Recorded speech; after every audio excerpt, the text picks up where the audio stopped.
how to identify the species of a pitcher plant. I got this question often and I've been procrastinating this video for a long time because this is a very tricky question. So today I will explain you a little bit how you can identify your Nepenthes and why sometimes you cannot. So first, you have to understand that pitcher plants, even inside the same species, will tend to have different kind of pitcher. So identification by the pitcher, even if it's the easiest way to identify a species, is not always obvious. But the pitcher is really the easiest way. You will have a shape for different species, and sometimes, because you will have an hybrid, it will be something in between the two parents of species. So you will see, for example, that some species will tend to have like a flared peristome. The second parents will tend to have like, I don't know, striped peristome or red peristome or even more flared or different kind. And it will be in the middle, something in between. So you can only guess. It's not a science, it's more an art. And when you have a third parent, because one of the two parents were an hybrid, that makes the whole thing more tricky. Because, for example, if plant A is the female and plant B is the male, B being a mix of C and D, then when you have the hybrid, the offspring of the two parents, A and B, you are not sure where did the look of the pitcher come from. Okay, this is a post from Instagram. It will be better for explanation. As you see here, he's saying that there is a lot of variation. And that's obvious because this plant is a cross that we call a complex hybrid. It's not two parents, in fact. The second parent, the Trusmadiensis, is an hybrid.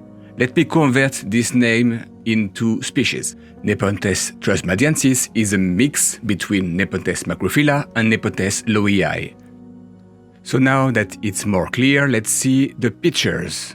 So here is macrophylla and here is lowii. And when they make an hybrid, it becomes trusmadiensis. As you see, it's something in between. But the genes of the two parents are still there. So literally, when you have a complex hybrid, any kind of parents can have the gene triggered. And then it makes the potential hybrid absolutely very variable. It's really hard to tell. It's impossible almost. So identification by pitcher, good for pure species, okay for two species hybrid, but for complex hybrid, it's almost impossible. So you have to go plan B, identification by the leaves. Really quick, if you're new here, I explain everything about growing Nepenthes on a windowsill or in a grow tent. So if you love pitcher plants, make sure you subscribe. Let's go back to the video now. Identification by the leaves.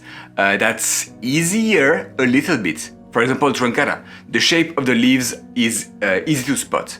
You have like ventricosa, same, lowii is easy also. So these big hybrid maker will tend to have a look, the shape of the leaf, and it will make it easier to spot.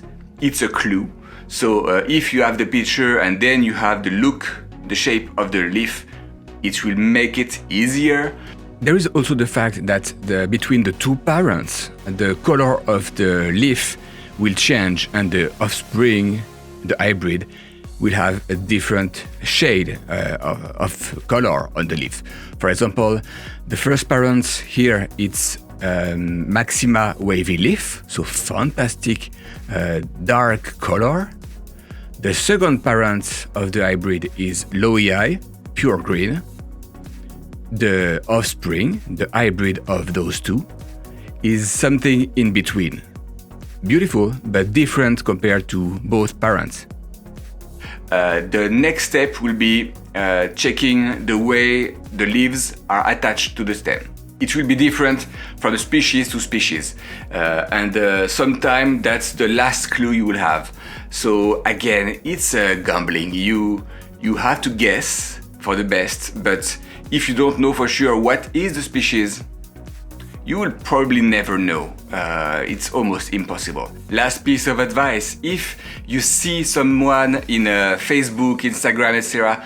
that has a plant with the same picture as you, almost looking exactly the same, ask them what it is. There is also something else, the temperature. In fact, if you have, let's say, an hybrid, with you guess it's something around the lowland, so level of the sea, warm day and night, like Bicalcarata. You're supposing it will be something also liking hot temperature at night. Let's go for Ampullaria, for example. You will see that that's the range of temperature it will be happy. That means if it's picturing at this temperature, you are on the good path. That's possibly the good hybrid. But if your plant is not picturing at that temperature, that means it's probably not the exact same parent. For example, let's go with Mirabilis. Mirabilis, same. You see, it's warmer at night. It requires warmer temperature at night. It would not picture all the time. This is this website, again, that's Tom's Carnivorous, fantastic database. It will give you the elevation where all those plants are from. That means you have a guess, a clue on the temperature they usually get. For example, pure lowland, Norciana. As you see, Norciana, that's this hybrid Bicalcarata by Norciana would be a really lowland hybrid, asking warm temperature day and night. So again, if you have something that could be this look, but don't picture because your house is colder at night, that may also be something you want to consider. The best example will be for me to show you an hybrid Nepenthes brixiana, and you will see the shape of the leaves, etc. So you will have a better understanding of what I'm talking about. I want to thank my Patreon because that's because of you guys, your support, that I can continue to post one free video every week. So thanks a lot. And until next time, happy growing.